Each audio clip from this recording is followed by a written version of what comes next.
যার উপর হজ ফরজ হয়েছে, এই ফরজ যারা আদায় করবেন না, বাইতুল্লাহর হজ আদায় যারা করবেন না, শুনে রাখুন আপনার মরণটা হবে ইহুদির মরণ, আপনার মরণটা হবে নাসারার মরণ। সম্মানিত মুসল্লিবৃন্দ, শুকরিয়া আদায় করি আল্লাহ তাআলার।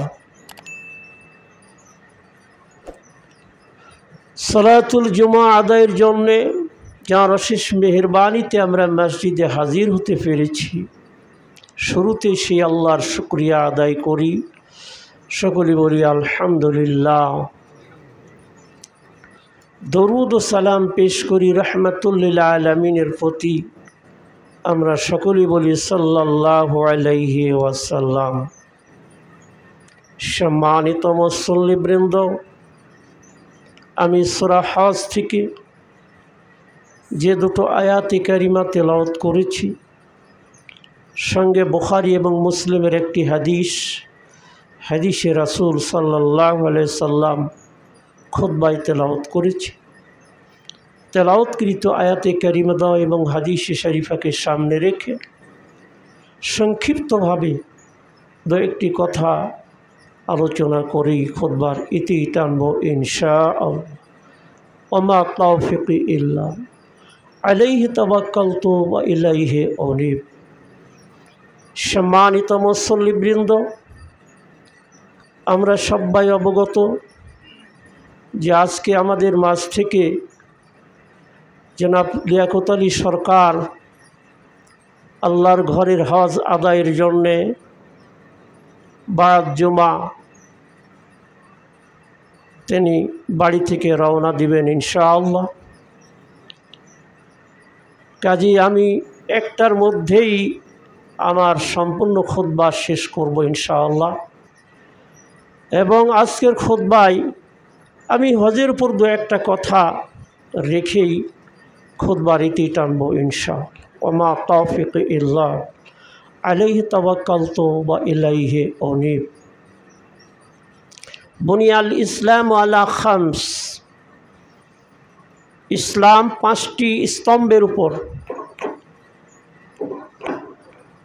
ইসলামের মূল ভিত্তি হচ্ছে 5টি ভিত্তির উপর ইসলাম।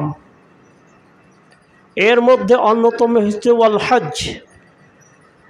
হজ হচ্ছে একটা ইসলামের মূল স্তম্ভ। অবশ্য এই হজ সকলের জন্যে এটা ফরজ না, যেমন যাকাত সকলের জন্যে ফরজ না, হজের বিধান সকলের জন্যে ফরজ না। এর কিছু শর্ত আছে। আল্লাহ রাব্বুল আলামিন পরিষ্কার করে বলে দিয়েছেন, ওয়ালিল্লাহি আলান নাস হিজ্জুল বাইত মান ইসতাতা ইলাইহি সাবিলা। এই হজ তার জন্যে ফরজ। আল্লাহর ঘরের হজ ওই মানুষগুলোর জন্যে ফরজ যেই মানুষগুলো ওই বাইতুল্লাহ আল্লাহর ঘর পর্যন্ত পৌঁছার সামর্থ্য যাদের আছে। বাইতুল্লাহ পর্যন্ত পৌঁছার যাওয়ার সামর্থ্য যাদের আছে, এ হজ আল্লাহর এই বিধান তাদের জন্যে ফরজ। এই ফরজ যারা আদায় করবে এর সপক্ষে আল্লাহর নবী সুন্দর কথা বলেছেন। আবার এই ফরজ যে আদায় করবে না তার জন্যে আল্লাহর নবী অত্যন্ত কঠিন কথা বলেছেন। সেই কথাগুলো বলার আগে একটু হজের বিষয়ে আমি বলি। আল্লাহ রাব্বুল আলামিন নবী ইব্রাহিম আলাইহিস সালাম, লম্বা ইতিহাস আপনারা জানেন যে পৃথিবীর সর্বপ্রথম ঘর মানব জাতির জন্য আল্লাহ যেটা নির্মাণ করেছেন লাল্লাযী বিবাক্কা, যেটা মক্কায় অবস্থিত, যেটা হচ্ছে মুবারাকাও ওয়া হুদাল লিল আলামিন, সারা বিশ্ব জগতের বরকত এবং হেদায়েতের প্রাণকেন্দ্র। সেই বাইতুল্লাহ আল্লাহ তাআলা মানব জাতির জন্য সর্বপ্রথম আল্লাহ ঘর তৈরি করেছেন। নূহ আলাইহিস সালামের মহাপ্লাবনে আল্লাহ তাআলা সেই বাইতুল্লাহর উপরের যেগুলো অবকাঠামো সেগুলো আল্লাহ উঠিয়ে নিয়েছিলেন। পরবর্তীতে আল্লাহ রাব্বুল আলামিন নবী ইব্রাহিম আলাইহিস সালামকে সেই জায়গাটা দেখিয়ে দিয়েছিলেন।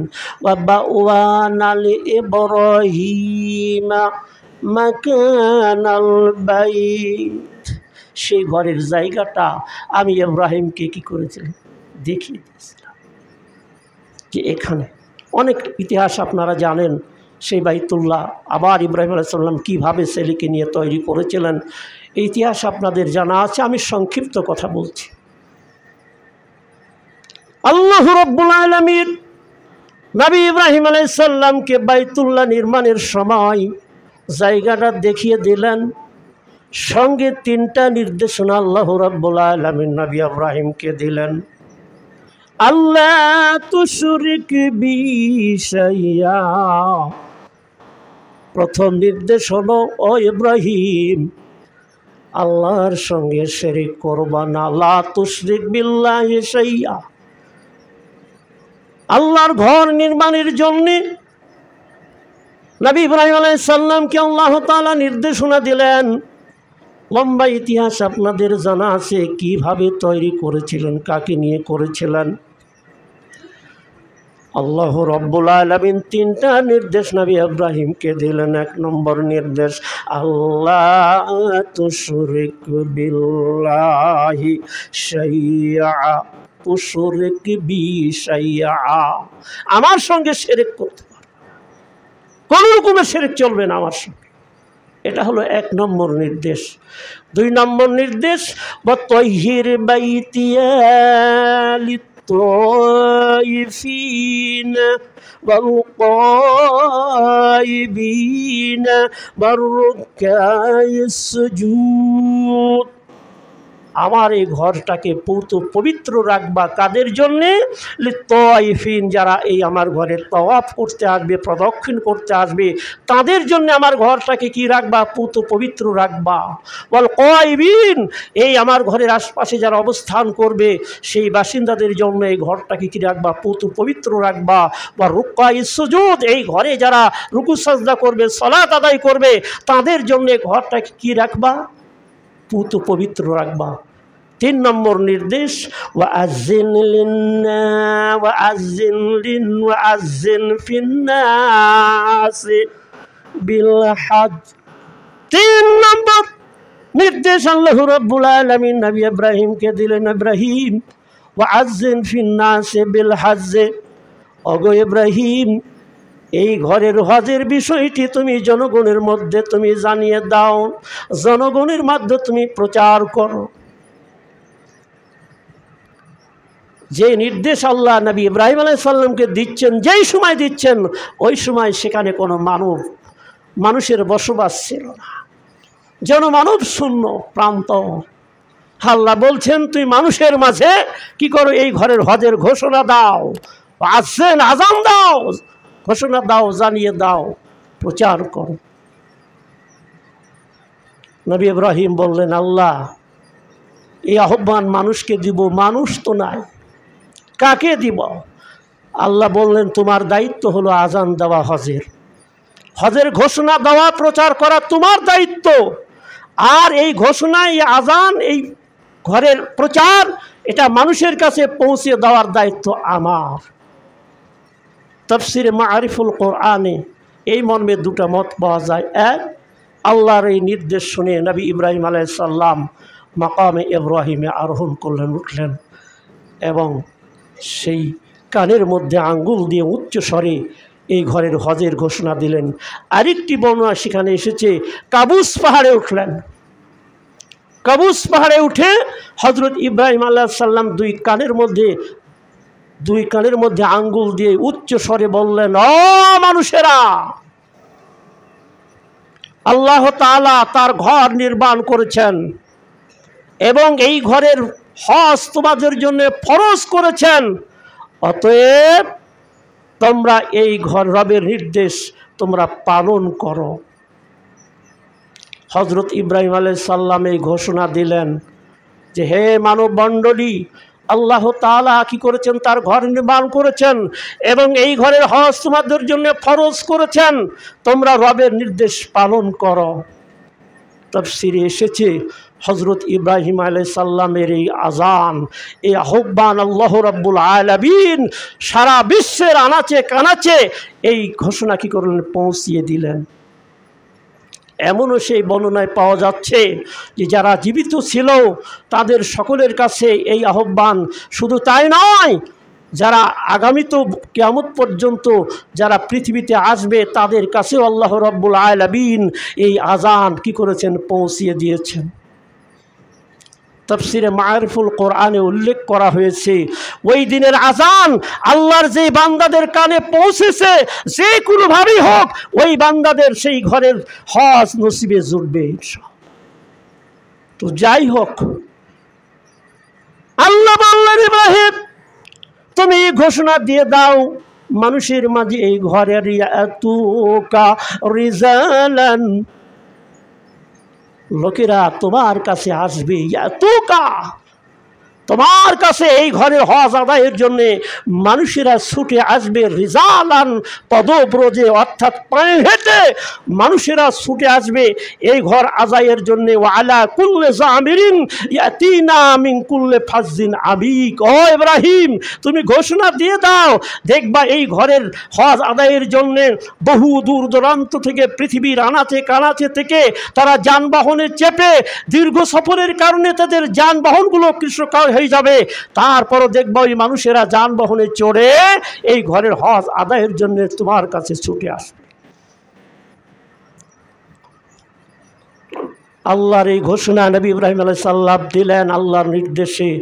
সেই থেকে ওই ঘরের হজ শুরু হয়েছে। আজ পর্যন্ত হাজার হাজার বছর গত হলো, কিন্তু আজ পর্যন্ত এই যে হজের সময় মানুষেরা এমন একটা মাঝে সময় গেছে, বিভিন্ন কওম কি করেছেন সেখানে মূর্তি স্থাপন করেছে, সেখানে শিরকে তারা লিপ্ত হয়েছে, তারপরও দেখা গেছে হজের মৌসুমে তারাও কি করেছেন ওই সময়ের মানুষেরা ওই হজ করার জন্য ওই ঘরের কাছে ছুটে এসেছে।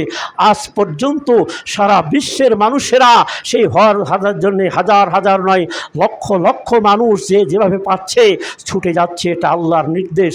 তখন থেকে শুরু করে আজ পর্যন্ত সেই ঘরের হজ অব্যাহত রয়েছে, কিয়ামত পর্যন্ত থাকবে ইনশাআল্লাহ।